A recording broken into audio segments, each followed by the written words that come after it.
সবাইকে শুভেচ্ছা। আমি আপনাদের সাথে আছি রিফাত। তো আমি এই ভিডিওতে চেষ্টা করব আপনাদের অ্যাফিলিয়েট মার্কেটিং সম্পর্কে কিছু বেসিক আইডিয়া দিতে। আমি আগে অনেকগুলো ভিডিও দিয়েছি গ্রুপে, তো যারা একদম নতুন ওদের কিছু আইডিয়া মিসিং ছিল যে অ্যাফিলিয়েট মার্কেটিংটা কী বা কীভাবে শুরু করবে। তো একদম নতুনদের জন্য, যারা মাত্র শুরু করতেছেন, তাদের জন্য আমার এই ভিডিওটা।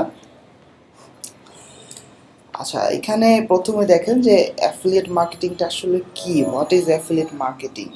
এখানে আমি খুব সহজে আপনাদের বলার চেষ্টা করি যে আপনারা জানেন অনলাইন মার্কেটে অনেক রকম প্রোডাক্ট আছে, ডিজিটাল প্রোডাক্ট আছে, ফিজিক্যাল প্রোডাক্ট আছে, বিভিন্ন টিউটোরিয়াল কিনতে পাওয়া যায়, অনেক কিছু অনলাইনে কিনতে পাওয়া যায়। তো দেখা যায় অনেক প্রোডাক্টই অফার করে যে যে প্রোডাক্টের যারা মালিক ওরা অফার করে যে তুমি যদি আমার প্রোডাক্টটা সেল করতে হেল্প করো আমি তোমাকে একটা কমিশন দিব।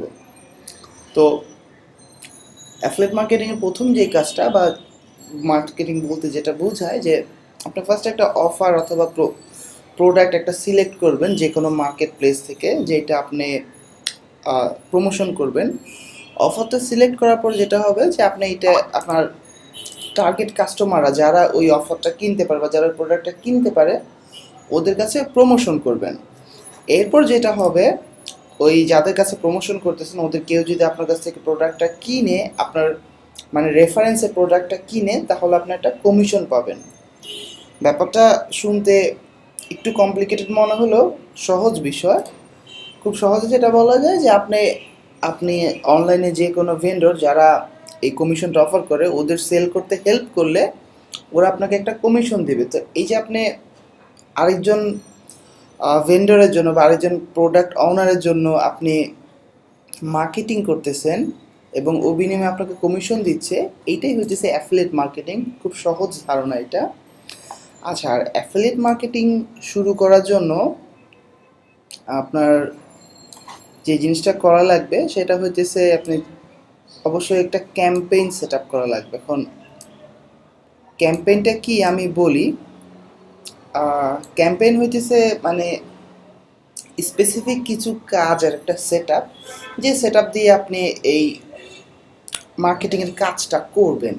তো এখানে সেট আপ তিনটা আমরা দেখি। যে প্রথম স্টেপটা হইতেছে অবশ্যই সিলেক্ট অফার টু সেল।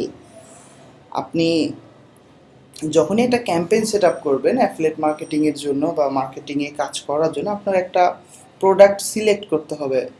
অনেক মার্কেট প্লেস আছে, ক্লিক ব্যাংক আছে, ক্লিকশোর আছে। তো যে কোনো একটা মার্কেট থেকে একটা প্রোডাক্ট আপনার সিলেক্ট করতে হবে। সিলেক্ট করার পর যেটা হবে, এটা অপশনাল, আপনি যেটা করতে পারেন যে সরাসরি ওই অফার পেজে আপনার রেফারেন্স বা আপনার অ্যাফিলিয়েট লিঙ্কের মাধ্যমে আপনি ট্রাফিক পাঠাইতে পারেন। ট্রাফিক হইতেছে যারা ওয়েবসাইটের ভিজিটর। জাস্ট অনলাইন, যেমন এখন আপনি আমার এই ভিডিওটা দেখতেছেন, আপনি যে আমার এই ভিডিওটা দেখতেছেন আপনি আমার একজন ভিজিটর বা আপনার একজন ট্রাফিক।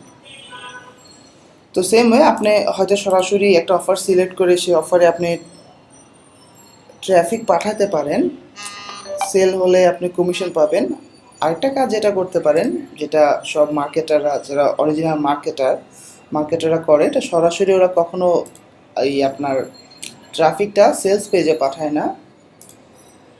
ওরা যেটা করে, ওরা ট্রাফিকটা পাঠাবে এখানে সেলস ফানেলে।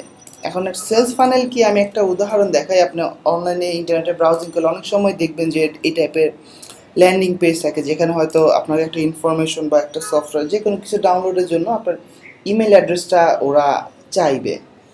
তো এই যে আপনি ইমেল অ্যাড্রেসটা দিচ্ছেন, দেওয়ার পর দেখা যাচ্ছে আপনি ওদের প্রোডাক্টটা পাচ্ছেন, ওরা হয়তো বিভিন্ন সময় আপনাকে ইমেল করতেছে, বিভিন্ন অফার জানাচ্ছে। তো এই যে কমপ্লিট প্রসেসটা আপনার কাছ থেকে সেল নেওয়ার বা আপনাকে তাদের সার্ভিসে ইন্টারেস্টেড করার জন্য, যে এই একটা কমপ্লিট যে একটা ফানেল, এইটা হচ্ছে সেলস ফানেল। তো একটা ক্যাম্পেইনের মেন জাস্ট তিনটা পার্ট থাকবে। আপনি একটা অফার সিলেক্ট করবেন, এরপর আপনি একটা সেলস ফানেল ক্রিয়েট করবেন, এরপর সেলস ফানেলে আপনি ট্রাফিক পাঠাবেন। এই তিনটা জিনিসই আমরা শিখব। আর এরপরে যেটা হবে যে যখন আপনি একটা ক্যাম্পেইন সেট আপ করার পর ট্রাফিক পাঠাবেন আপনার সেলস ফানেলে বা আপনার ল্যান্ডিং পেজে, আপনি অবশ্যই একটু টেস্ট করবেন। হয়তো 500-1000 ট্রাফিক দিয়ে টেস্ট করতেছেন কীরকম রেজাল্ট আসতেছে। যদি এই রেজাল্টটা ভালো হয়, আপনার যদি পেইডে কাজ করেন, আপনার যদি প্রফিট হয় বা ফ্রিতে কাজ করেন, যে আপনি যত সময় দিতেছেন ওই সময়ের তুলনায় আপনি মোটামুটি ভালো সেল পাইতেছেন, যদি আপনার টেস্টে ভালো রেজাল্ট আসে ওই ক্যাম্পেইনে বা ওই প্রোডাক্টের ক্যাম্পেইনে, তাহলে আপনি এটা সেই পর্যন্ত রান করতে পারেন যে পর্যন্ত আপনার জন্য প্রফিটেবল। এরপর যখন আপনার ওইটা থেকে আর প্রফিট আসতেছে না বা এখন ভালো রিটার্ন নাই, তখন আপনি সিম্পলি নতুন আরেকটা ক্যাম্পেইন সেট আপ করে ওইটার মার্কেটিং করতে পারেন। আর একটা জিনিস মাথায় রাখবেন, যারা নতুন শুরু করে, তো একটা ক্যাম্পেইন সেট আপ করলেন মানে একটা প্রোডাক্ট নিয়ে কাজ করতেছেন, ওই প্রোডাক্টেই যে আপনার সেল আসবে এরকম না। দেখা যাবে যে যখন মাত্র নতুন শুরু করবেন, 10টা ক্যাম্পেইন সেট আপ করলে একটা বা দুইটাতে আপনার প্রফিট পাবেন এবং আস্তে আস্তে এইটার সংখ্যা বাড়বে। তো অ্যাফিলিয়েট মার্কেটিংয়ের বেসিক এরকম এতটুকুই বলবো, এর বেশি কিছু না। এরপর আপনি যেটা করবেন, এই পেজের আমাদের যে পেজটা, এই ভিডিও ডিসক্রিপশন লিঙ্কে দেখবেন একটা পেজের অ্যাড্রেস দেওয়া আমাদের ওয়েবসাইটে। তো ওইখানে গেলে আমি আরও 9টা বা 10টা ভিডিও একটার পর একটা পার্ট বাই পার্ট করে দিছি, যে কীভাবে আপনি অফার সিলেক্ট করবেন, ভালো প্রোডাক্ট সিলেক্ট করবেন, কিভাবে সেলস ফানেল তৈরি করবেন, কিভাবে ট্রাফিক টানবেন, কমপ্লিটলি দেখানো আছে। দেখেন, কাজ করা শুরু করেন, আর ইনশাল্লাহ সাকসেস পাবেন। ভালো থাকবেন।